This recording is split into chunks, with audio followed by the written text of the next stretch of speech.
I sure will. Good morning, everybody. Y'all listening to The Voice. Come on, dig me now. One and only Steve Harvey got a radio show. Yeah. Here we go today. I think I have something for a lot of people today. At least I hope I do. And this is about on your journey. And this is about something that happens to us all. I mean, what happens to all of us from time to time when we get discouraged? What happens to all of us when we feel like quitting? What happens to all of us when we have that turn back moment? What happens to all of us when it don't seem like it's going to pan out? Because I want you to understand something, that every single living soul has those thoughts about something at some point in their life. I mean, you know, look, I've oftentimes been discouraged about things not happening as fast as I'd like them, or things don't pan out the way I would like for them to have panned out. I mean, there's so many ways to get discouraged. But what my encouragement to you is, when discouragement comes, is understand this. It is a part of the growth process. It is a test. It is a test of your faith. How bad you want it? Do you really believe? That's all faith is simply, and I've said this how many times, faith is the belief in things that you cannot see.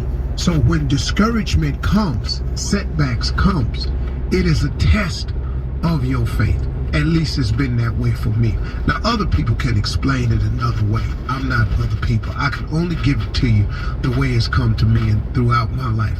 And man, oh man, oh man, discouragement sometimes is tough to deal with. Because it seems at times when you are discouraged that it's so absolute, that this means the end. And if you allow it to set in, it can be just that, the end of you. When merely it was a test. That's all it is. But the majority of people that I know who are not successful, or who have told me the story of how they gave up, it was because at a moment of discouragement that they allowed it to set in, and it became so engulfing that it became the reason why you shouldn't finish. And then they started justifying it with, here the one that I hate to hear. Well, if it's God's will. Excuse me? If it's God's will that you fail, if it's God's will that you're not successful, if it's God's will that you lay down and give up, it's God's will that you allow yourself to amount to not reach your potential, that's God's will. That's not the God I know. That's not the God I serve. That's not the God I've read about. That's not the God I believe in. I'm sorry. My mother always taught me something, that he didn't bring me this far to leave me. I just don't believe that. Not for a second. Now, Have I convinced myself of some things? Yep. Have I allowed the devil to come into the picture and paint a different one for me? Yep. I've done all of that. But you can't blame that on God now. Come on. So when discouragement comes, try to look at it, if you can, as a test of your faith. And you merely have to pass the test. It could be for a day, a half a day, a few hours, a week, a few weeks. It don't matter. Don't nobody know how long the test period is. Your job is to keep the faith and keep moving. Keep the faith and keep moving. Keep working. Keep believing. Keep hope alive. That's your job. If you do that, that's how you pass the test. It could be over tomorrow. It could be over in 2 weeks. It could be over in a month. You don't know. But all you got to do is wake up and keep the faith and fight the discouraging feelings. And how do you do that, Steve? Now, here we go. This is the part I know about for sure. Because how many times I've had to fight off discouragement in order to get to where God wanted me to be. What do you do when you become discouraged? Well, I think of the outcome. When I get discouraged about a task, I think about the outcome. Man, what would it be like if I were to complete the task? What would it be like, man? What would the outcome be for me if I hung on in there? If I didn't give up? If I imagine if I don't quit, I imagine if I don't give up, what would it be like? Man, suppose everything I'm hoping for comes true. But if I don't quit and give up, that might just be the case. I start talking to myself like that.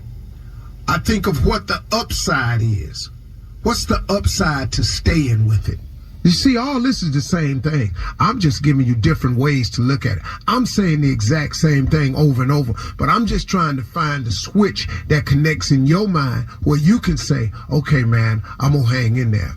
Because if you think of the outcome and the outcome is appealing to you, if you imagine what it would be like if you don't give up or you don't quit, if you think only of what the upside is to staying with it, and then I go, where can this lead to? If I stay with it, man, and the outcome comes true, where else could that lead me to? Because, I mean, there's always more to it. So where else could this lead me to? What are the possibilities, man?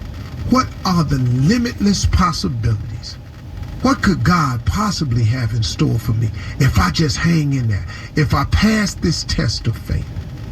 If I just pass this test? Now, it ain't going to be the only one, but you got to get past this one, though. Then you're going to hit a smooth plane, then it's going to be another one. It's going to be another one. Life ain't nothing but a series of tests, man. Man, when you're thinking about giving up, when you're discouraged, think of the outcome. Imagine what it would be like if you don't quit, if you don't give up. What's the upside to staying with it? Where can this all lead to? What can this get you to? If you do this and you get to where you think you want to be, oh my God, what's after that? What are the limitless and endless possibilities of holding on to your faith? What could really be out there for me, man, if I just pass this test? You got to talk yourself into hanging in there. You're listening to the Steve Harvey Morning Show.